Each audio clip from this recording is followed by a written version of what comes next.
नमस्कार विद्यार्थी मित्रांनो, स्वागत आहे तुमचं SK MPSC अकॅडमी या आपल्या यूट्यूब चॅनलमध्ये। आज दिनांक 12 मार्च 2024 वार आहे मंगळवार। तुमच्यासाठी घेऊन आलो आहे संपूर्ण लोकसत्ता वृत्तपत्र विश्लेषण। तर मित्रांनो, आज या ठिकाणी आपण ज्या काही महत्त्वाच्या बातम्या पाहणार आहोत त्यामध्ये अति महत्त्वपूर्ण 3 बातम्या पाहणार आहोत, ज्यामध्ये अग्नी 5 क्षेपणास्त्र, नागरिकत्व सुधारणा कायदा ज्याला की आपण CAA असं म्हणत आहोत, आणि शेवटी या ठिकाणी मित्रांनो आपण निवडणूक रोख्या संदर्भात ज्याला की आपण इलेक्ट्रोल बॉन्ड म्हणतो त्या संदर्भात जे काही क्वेश्चन आहे त्यांना या ठिकाणी आपण MCQ क्वेश्चनच्या माध्यमातून समजून घेण्याचा प्रयत्न करणार आहोत। येणाऱ्या काळामध्ये अग्नी 5, नागरिकत्व सुधारणा कायदा आणि निवडणूक रोखे यावर एक सविस्तर व्हिडिओ आपण पाहणार आहोत, आणि त्या व्हिडिओच्या माध्यमातून इन डिटेलमध्ये या ठिकाणी या तिन्ही टॉपिकला स्टडी करण्याचा आपण प्रयत्न करणार आहोत। चला तर जी काही आजची आपली डिस्कशन आहे तिला या ठिकाणी आता आपण सुरुवात करूया। मित्रांनो, या ठिकाणी आजची आपली जी पहिली न्यूज आहे ती अग्नी 5 या क्षेपणास्त्रा संदर्भात आहे। सर्वप्रथम जी आपली न्यूज आहे ती न्यूज पाहूया। बहुलक्ष्यभेदी दिव्यशास्त्रची यशस्वी चाचणी अशा प्रकारची न्यूज लोकसत्ता पेज क्रमांक 1 वरती मित्रांनो तुम्हाला दिसून जाईल। या ठिकाणी अलीकडील काळामध्ये भारत संरक्षण क्षेत्रामध्ये स्वावलंबी बनण्याच्या वाटेवर असताना आपल्याला दिसत आहेत, आणि त्या संदर्भात केंद्र सरकारकडून वेळोवेळी तशा प्रकारचे प्रयत्न हे सुरू असलेले दिसत आहेत। त्याचाच एक भाग म्हणजे अग्नी 5 या क्षेपणास्त्राची अलीकडील काळामध्ये यशस्वी झालेली चाचणी। तर या ठिकाणी अशा प्रकारे हा आपल्या न्यूजचा संदर्भ आहे। या ठिकाणी अग्नी 5 हे जे क्षेपणास्त्र आहे ते स्पर्धा परीक्षेच्या दृष्टिकोनातून आपल्यासाठी महत्त्वाचे आहे। मग त्या अग्नी 5 क्षेपणास्त्राविषयी जे काही आपले प्रश्न आहेत ते प्रश्न पाहूया। या ठिकाणी प्रश्न क्रमांक 1 पाहूया।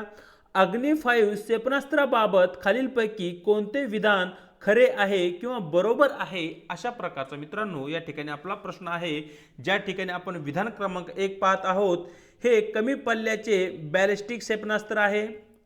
विधान क्रमांक B, त्याची रेंज क्षमता म्हणजे त्याच्या लांब पल्ल्याची जी काही क्षमता आहे ती 5000 किलोमीटरपेक्षा जास्त आहे। C, हे प्रामुख्याने विमानरोधी संरक्षणासाठी डिझाईन केलेले आहे। आणि शेवटी पर्याय आपल्याकडे D आहे, हे इस्रोने विकसित केलेले आहे। तर मित्रांनो, या ठिकाणी जे पर्याय A आहे तो या ठिकाणी चुकीचा आहे, हे बॅलिस्टिक क्षेपणास्त्र नाहीये। पर्याय B या ठिकाणी अगदी बरोबर आहे। त्याची जी काही रेंज आहे ती 5000 किलोमीटरपेक्षा जास्त असलेली दिसते। आणि या ठिकाणी प्रश्न क्रमांक 1 चं आपलं जे काही योग्य उत्तर आहे ते आहे पर्याय A। पाहूया प्रश्न क्रमांक 2। अग्नी 5 क्षेपणास्त्रामध्ये कोणत्या प्रचोदन प्रणाली वापरली जाते, किंवा ज्याला आपण प्रोपेलंट म्हणतो, म्हणजे जे फ्यूल आहे त्याला आपण प्रोपेलंट म्हणतो, ते फ्यूल या ठिकाणी कोणतं वापरलं आहे, अशा प्रकारच्या या ठिकाणी आपल्याला प्रश्न विचारण्यात आला आहे। ज्या ठिकाणी पर्याय A आपल्या समोर आहे द्रव इंधन, लिक्विड फ्यूल। पर्याय B संकरित इंधन म्हणजे हायब्रिड फ्यूल, द्रव प्लस घन। C घन इंधन, आणि शेवटी आपल्याकडे पर्याय D आहे अणु इंधन। तर तुम्हाला या ठिकाणी मित्रांनो माहिती असलं पाहिजे, जे काही आपलं अग्नी क्षेपणास्त्र आहे जे की DRDO कडून विकसित करण्यात आलं आहे, त्या क्षेपणास्त्रामध्ये घन इंधन ज्याला की आपण सॉलिड फ्यूल म्हणतो त्या फ्यूलचा या ठिकाणी वापर करण्यात आलेला आहे। चलूया आजच्या आपल्या पुढच्या न्यूजकडे। या ठिकाणी जी काही आपली पुढची न्यूज आहे, नागरिक सुधारणा कायदा ज्याला की आपण CAA सिटीजनशिप अमेंडमेंट ऍक्ट असं म्हणतो त्या संदर्भात आहे। सरळ या ठिकाणी जो प्रश्न आहे तो प्रश्न पाहूया। खालीलपैकी कोणता समुदाय नागरिकत्व सुधारणा कायदा अंतर्गत जलद ट्रॅक नागरिकत्वासाठी पात्र आहे, अशा प्रकारचा मित्रांनो या ठिकाणी आपला प्रश्न आहे। आणि त्या संदर्भात जी न्यूज आहे ती न्यूज ही या ठिकाणी तुम्ही पाहू शकताय। या ठिकाणी पर्याय A अफगाणिस्तान, बांगलादेश, पाकिस्तानमधील हिंदू, शीख, बौद्ध, जैन, पारशी आणि ख्रिश्चन हे जे व्यक्ती आहेत, किंवा या समुदायाचे जे काही व्यक्ती आहेत ते या ठिकाणी CAA कायद्याच्या अंतर्गत जलद ट्रॅक नागरिकत्वासाठी पात्र असतील, अशा प्रकारचं आपलं पहिलं विधान आहे। B अफगाणिस्तान, बांगलादेश, पाकिस्तानमधील मुस्लिम। C अफगाणिस्तान, बांगलादेश, पाकिस्तानमधील सर्व धार्मिक पार्श्वभूमीचे लोक। D अफगाणिस्तान, बांगलादेश, पाकिस्तानमधील केवळ स्थानिक आदिवासी समुदाय।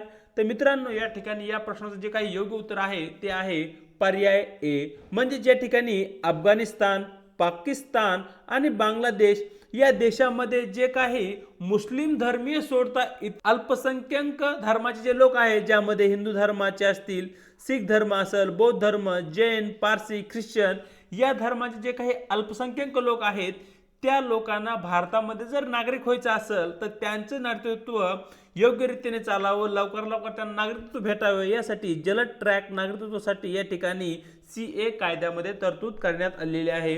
कारण तुम्हाला माहिती असेल, अफगाणिस्तान, बांगलादेश आणि पाकिस्तान हे मुस्लिम बहुल राष्ट्र आहेत. या ठिकाणी मुस्लिम धर्मीयांची संख्या जास्त आहे.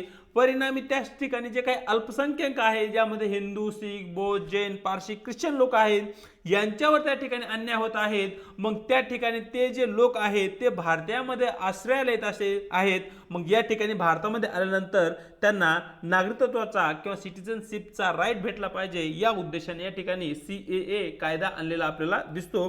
पाहूया प्रश्न क्रमांक 4. नागरिकत्व सुधारणा कायदा CAA बद्दल खालीलपैकी कोणते विधान खरे आहे किंवा बरोबर आहे, अशा प्रकारचा मित्रांनो या ठिकाणी आपला प्रश्न आहे. ज्या ठिकाणी विधान A किंवा पर्याय A हे सर्व धार्मिक समुदायांना समान रीतीने लागू होते. B काही धार्मिक गटाविरुद्ध भेदभाव करत असल्याबद्दल टीकेला सामोरे जावे लागत आहे, म्हणजे यावर टीका होत आहे. C हे सर्व अनधिकृत स्थलांतरितांना त्यांच्या धर्माची पर्वा न करता नागरिकत्व प्रदान करते. आणि शेवटी D हे फक्त शेजारील देशांच्या नागरिकांना लागू होते. तर मित्रांनो या ठिकाणी जे काही पर्याय B आहे ते या ठिकाणी आपलं योग्य उत्तर आहे. कारण या ठिकाणी काही धार्मिक गटाविरुद्ध या ठिकाणी या CAA अंतर्गत भेदभाव होत आहे, अशा प्रकारची एक टीका या ठिकाणी CAA कायद्यावर केली जात आहे. या ठिकाणी जसे की आपण सुरुवातीच्या प्रश्नामध्ये चर्चा केली की या ठिकाणी केवळ हिंदू, सिख, बौद्ध, जैन, पारसी आणि ख्रिश्चन धर्मीयाचे जे काही लोक आहेत त्या लोकांना CAA कायद्याच्या अंतर्गत या ठिकाणी लाभ होणार आहे. आणि जे मुस्लिम वर्ग आहे तो मुस्लिम वर्गाला या ठिकाणी लाभ होणार नाही. म्हणजे या ठिकाणी मुस्लिम वर्गावर अन्याय होत आहे, अशा प्रकारचा एक विरोध, अशा प्रकारची एक टीका या ठिकाणी नागरिकत्व सुधारणा कायद्यावर केलेली आहे. आणि या ठिकाणी प्रश्न क्रमांक 4चं आपलं योग्य उत्तर राहील पर्याय B. पाहूया आजचे आपले शेवटचे 2 प्रश्न, जे की या ठिकाणी निवडणूक रोख्यासंदर्भात आहे. मागच्या काही दिवसापासून या ठिकाणी निवडणूक रोख्यावर बऱ्याचशा न्यूज आल्या आहेत. त्या ठिकाणी आपण त्यावेळी डिस्कस केलं आहे. पुन्हा एकदा इलेक्ट्रल बॉन्ड किंवा निवडणूक रोखे यांच्याविषयी चर्चा करूया. सर्वप्रथम न्यूज पाहूया. रोख्यांचा तपशील मंगळवारपर्यंत द्या, अशा प्रकारची मुदत या ठिकाणी सर्वोच्च न्यायालयाने स्टेट बँक ऑफ इंडियाला दिलेली आहे. या ठिकाणी अलीकडील काळामध्ये जे काही निवडणूक रोखे होते त्या संदर्भात बरेच राजकीय टीका आणि टिप्पणी आपल्याला पाहायला भेटल्या आहेत. या ठिकाणी त्या तिकडे आपल्याला जायचं नाहीये, परंतु या ठिकाणी जे काही निवडणूक रोखे आहेत ते नेमकं काय हे या ठिकाणी आपल्याला समजून घेणं गरजेचं आहे. चला तर सरळ या ठिकाणी आपले प्रश्न पाहूया. निवडणूक रोखे म्हणजे काय, असा आपला सरळ मित्रांनो या ठिकाणी प्रश्न आहे. ज्या ठिकाणी पर्याय A राजकीय पक्षांना त्यांच्या निवडणूक प्रचारासाठी निधी देण्यासाठी जारी केलेले ते एक बॉन्ड आहेत. B निवडणूक पायाभूत सुविधांना निधी देण्यासाठी सरकारने जारी केलेले रोखे आहेत. C निवडणूक आयोगाने मतदारांना दिलेले आर्थिक साधने आहेत. आणि शेवटी पर्याय D निवावी राजकीय देणग्यांसाठी सरकारने जारी केलेले आर्थिक साधन आहे.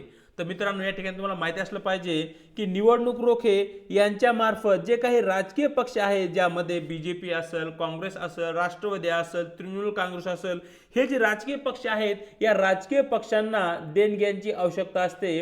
कारण या ठिकाणी निवडणूक लढवायची असेल किंवा त्यांचे जे काही प्रचार करायचा असेल तर त्यासाठी पैशाची गरज असते.